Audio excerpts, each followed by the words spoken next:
We've got Preston Kilroy here, not of Wyoming, now of Utah. Is that what I'm understanding? Yep. I moved from Wyoming to Utah now, so pretty close to that Mesquite, Nevada, Utah area. So Down by St. George, or where are you? yeah, St. George. Oh, okay. Yep. So I got to ask you, I lived down there for a winter once in Salt Lake City.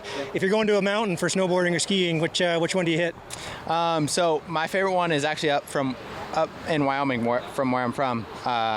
There's one called Jackson Hole that I go to quite a bit. We know Jackson Hole. Yeah. I skied with a bunch of guys at Alta with a bunch of guys from Jackson Hole. Yeah. No, I've never hit the ones in Salt Lake there, but the ones up in Jackson are pretty epic. So Skier or snowboarder? snowboarder. Ever ski?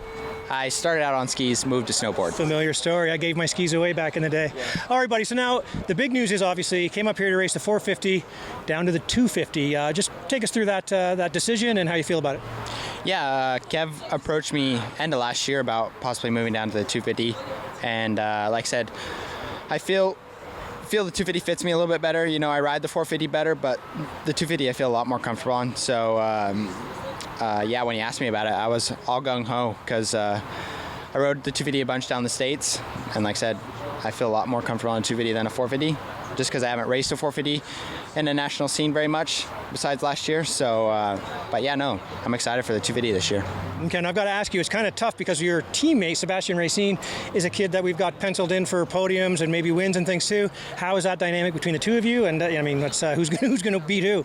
Yeah, honestly, me and Sebastian became really good friends at the end of last year. So we're quite good buddies. But I think it's going to be a good summer. You know, me and him battling. He's got his tracks he's really good at. I got my tracks that I'm pretty good at. You know, he's better in the sand. I'm not so good in the sand. You know, so it should be a fun summer. Hopefully got each other to push each other each weekend. So. Okay, this could be kind of the Jess Pettis, Josiah Naskey thing. They start off buddies, but it gets a little tense when you start banging bars out there. No, for sure. You know, there's definitely a lot of emotion and feelings that go into this sport, and so when you're getting beat or you're beating someone, you know, it's hard to take, and you know, so. It should be good. Like I said, me and him are pretty good buddies. And at the end of the day, you know, is what it is, you know. Ken, I've got to ask you, the big difference coming up here from the American tracks that you race, a lot smaller, a lot tighter and things like that. You're on a 450. You say you're more comfortable on a 250. That sounds like it'll be an advantage on our tracks. Is that something you noticed, like the smaller tracks, just a different feel to them? Yeah, no, for sure.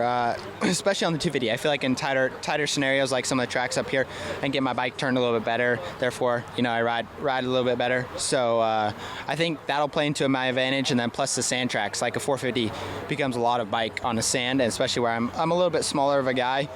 I feel like the 250 will fit me a little bit better because I can kind of handle it a little bit better and put it where I want to, where sometimes the 450 just puts itself where it wants to go, and I'm just along for the ride. So, I think the 250 will fit me a lot better up here, considering most of the tracks. And now I know a lot of the tracks. Last year I didn't really know anything. You know, I came in here kind of blind, never raced any of them before, so now really came on strong near the end. I like I said, definitely got more comfortable there towards the end, I think I'm starting off on a good step beginning this year. So all right, is there a track that you're looking forward to? I mean, we have two new ones, of course, that nobody's really seen. Well, almost. I guess everybody's kind of aged out of the tracks since 2012. But any track that you liked last year? Any track that you're kind of like, oh no, we're going back there? I really enjoyed Calgary last year, you know, and it was kind of difficult because it was first one, you know, nerves, all that stuff. So I'm really excited for that one because I have tracks up by me that are quite similar to Calgary, you know. I actually have one that's almost identical right in Salt Lake City there, as the skyscrapers in the background, and track conditions are almost identical. So I'm really excited for that one. I really enjoyed Walton last year. Just all the ruts, all that stuff. So, I mean, honestly, any track with ruts, I'm looking forward to. So. All right, Preston. Well, it was good to get to know you a bit last year. Looking forward to seeing you on a 250 because, as we know, you go back, look over some results. 250 in the AMA, you had some strong rides. So it should be a good season. Thanks a lot, and welcome back to Canada, man. Good luck. Thank you.